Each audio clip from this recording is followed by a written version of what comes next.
Hello and welcome to Easter Egg Hunting, a show that dissects your favorite games looking for hidden secrets and Easter eggs. We're gonna try our hardest to show you any and all Easter eggs that we can find in any game, and we'll even be throwing in a bit of trivia as well. We've now reached part 3 of our long journey through the main series Mario titles, and last time we left off we had a little bit of a dive into Super Mario 64, so let's continue with Super Mario 64, I suppose. As most people probably already know, Yoshi appears in the game upon collecting all 120 stars and blasting yourself to the top of the roof of Peach's castle. In the Nintendo DS remake of Mario 64, which allows you to play as Luigi, Wario, and Yoshi in addition to Mario, Yoshi appears at the beginning of the game on top of the castle roof, in reference to the original Nintendo 64 ending. Another bonus for completing the game with all 120 stars is a rematch with the racing penguin from Cool Cool Mountain. After not racing for so long, the penguin appears to be very fat, but is actually more difficult to defeat this time around. The new character, Mips, a rabbit found in the castle basement, is named after the Mips microprocessor inside the Nintendo 64, and actually stands for the microprocessor without interlocked pipeline stages. Mips the rabbit was used as a test dummy for early development of the game, but after growing to like him, the team kept him in the final product as a way to earn bonus stars hidden within the castle itself. Upon catching Mips, he'll also make a reference to the White Rabbit from Alice in Wonderland, proclaiming that he's late for a very important date. In order to save some space on the Nintendo 64 cartridge, the sound clip of Bowser laughing is actually sped up numerous times to produce the sound of the Boo's laugh.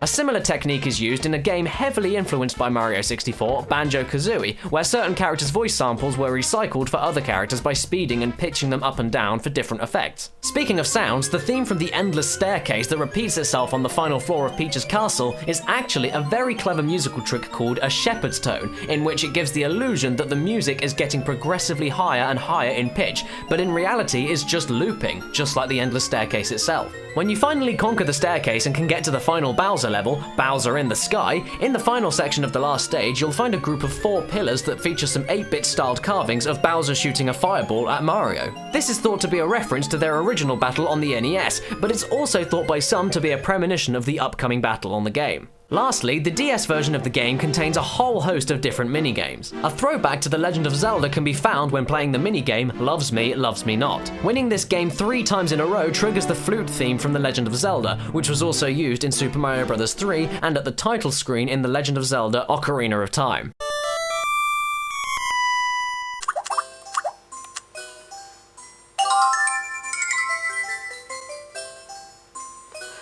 That took far longer than it needed to. There's also a Japanese re-release that could be considered an international edition of Mario 64, and in that it includes all of the changes made to the Western version of the game. It also fixes the backwards long jump glitch and adds Rumble Pack support. This version is also notable for including a completely new Easter egg. The secret was added to the Press Start screen. Pressing the Z button fills the background with tiled images of Mario's face. This is taken from the frame buffer, so the faces move alongside the modeled Mario face.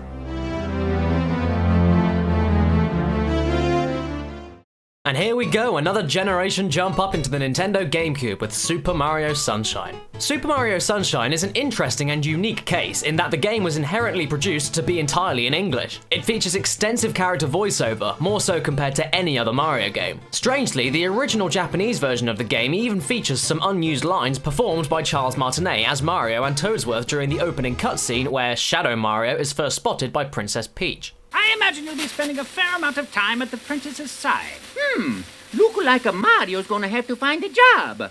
Trying to start a new career at... Despite this, the names of the locales featured in Mario Sunshine's Isle Delfino are all in Italian, likely in reference to Mario's nationality. Even Mario's racing rival, Il Piantissimo, shares this motif. Speaking of Il Piantissimo, once hacking to see the man beneath the mask is actually the running man from The Legend of Zelda Ocarina of Time, yet another reference to the Zelda world. Also, in that same opening cutscene, Mario encounters Flood, a machine implied to be invented by Professor Egad, who was introduced in Luigi's Mansion as the creator of the Poltergust 3000. While Flood is inspecting Mario with its scanners, a reel of footage detailing Mario's most famous games is shown in the bottom left corner of the screen, while text flows by in the opposite corner to signify each game that the footage is referencing. Super Mario Kart and Mario Kart 64 both have a misspelling of the word kart as Kurt. The stage Serena Beach holds some interesting secrets right off the bat. The very first mission of the level, the Manta Storm, is a reference from the book version of Stephen King's The Shining, in which Dick Halloran notices a ghostly manta shape floating away over the hotel. It was paper thin, like a shadow, and then broke into smaller forms before turning into smoke and drifting away. Mario fights against the shadow of a manta ray near Serena Beach Hotel and splits it into smaller pieces by spraying water at it. Once the beach is cleared of the manta's gunk, you'll also notice that the courtyard is actually decorated like a GameCube controller,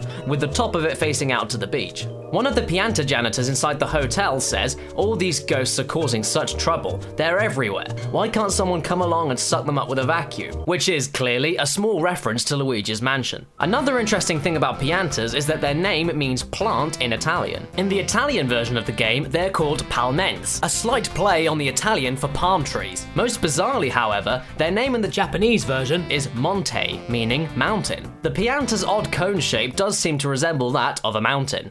Lastly, the stage Noki Bay contains a very strange Easter egg in the red coins in the bottle mission. A small rock formation at the bottom of the bottle shows a door that Mario can't enter. By glitching the camera around to see what's behind it, you'll find a small brown book that can't be collected. No one quite knows exactly what its purpose is, but since the bottle area's original background music was titled The Book in the Bottle, it's very possible the mission was originally to collect the book instead of the red coins.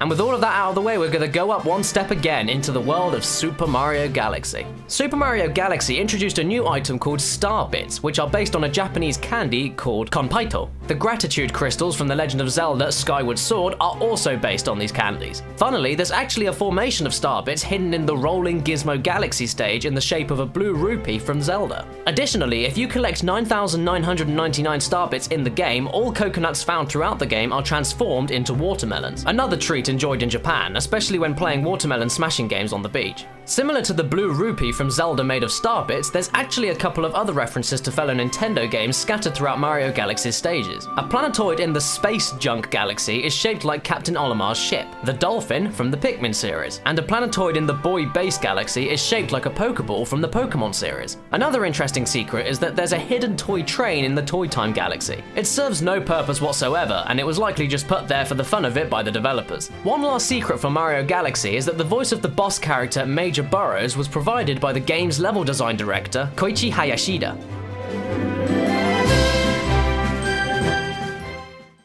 And to wrap this entire thing up, we'll head on to the sequel of Super Mario Galaxy, well, Super Mario Galaxy 2. Super Mario Galaxy 2 reintroduced Yoshi as an important game mechanic. Once again, Mario's dinosaur pal was planned to appear in the first game in the series, but was saved for a later title, this time in order to keep the level design of Galaxy 1 more focused, since the spherical landforms and gravity shifts were completely new to any Mario game. Yoshi's house can be found in the World 1 stage, Sky Station Galaxy. If you select the first mission and go up to Yoshi's house, there will be a sign on the front that reads, "Hello friend, please go around the back, Yoshi." But if you then quit the level and then select the third mission, the sign will then read the same message, but instead signed Yoshi the Space Dragon. Yoshi wasn't the only classic Mario element that was brought back for the game, as a few stages directly reference other games in the series. Starshine Beach Galaxy contains many elements of Isle Delfino from Super Mario Sunshine, including Piantas. There's also the Twisty Trials Galaxy, which is an almost identical remake of the Secret of Rico Tower missions from Super Mario Sunshine. And of course, there's Throwback Galaxy, a replica of the Womp's Fortress stage from Super Mario 64. It even has a word-for-word recreation of King Womp's dialogue from his boss battle at the top of the fortress. The dialogue for Lubba changes when given certain situations. Playing the game early in the morning will make Lubba's speech bubble say, "So sleepy." He also says to Mario, "Geez, it's kind of early, isn't it? I feel so sleepy." If you approach Lubba with exactly 77 power stars, he'll say, "Hey, you have 77 power stars. How lucky." Similarly, if you approach Lubba with 9,999 star bits, he'll say, "What happens when you get 9,999 star bits? Something nice, I bet." And lastly, one of the more infamous and slightly creepy Easter eggs in this game are a group of strange alien-like figures found in the Shiverburn Galaxy. The cliffs in this area are pre-rendered, making it impossible to get closer to them, and the textures are labeled as Hell Valley Skytree, associated with the sky model Beyond Hell Valley Sky. A section of the Grand Master Galaxy also features this texture. These figures can't be reached by hacking either, as they're rendered at a fixed distance from the player. What's strange though is that the figures resemble a Kodama, a spirit from Japanese folklore said to live in certain trees trees on mountains, and chopping down a tree that houses a kodama is said to bring bad luck. The figures do appear high up and share similar features with the kodama, giving more weight to this idea. Thank you so much for watching, and please let us know if we've missed any Easter eggs. Now, I do regret to say, guys, that I'm afraid that is all the time we have for with the main series Mario title Easter egg hunting series. So if you've watched from part 1, thank you so much for tuning in. Like I said earlier, please leave a comment if we've missed any Easter eggs ourselves, and hopefully you guys enjoyed it. I hope you did. It was really, really fun to do, and well, here's to the next Easter egg hunting, I suppose. But either way, thanks so much for watching, guys, and if you want to see more of what I do on my channel, then you can click on the link on the video right now to take you to my latest top 20 list. I count down my top 20 favorite PS1 video game soundtracks, so that's gonna be a ball, I suppose.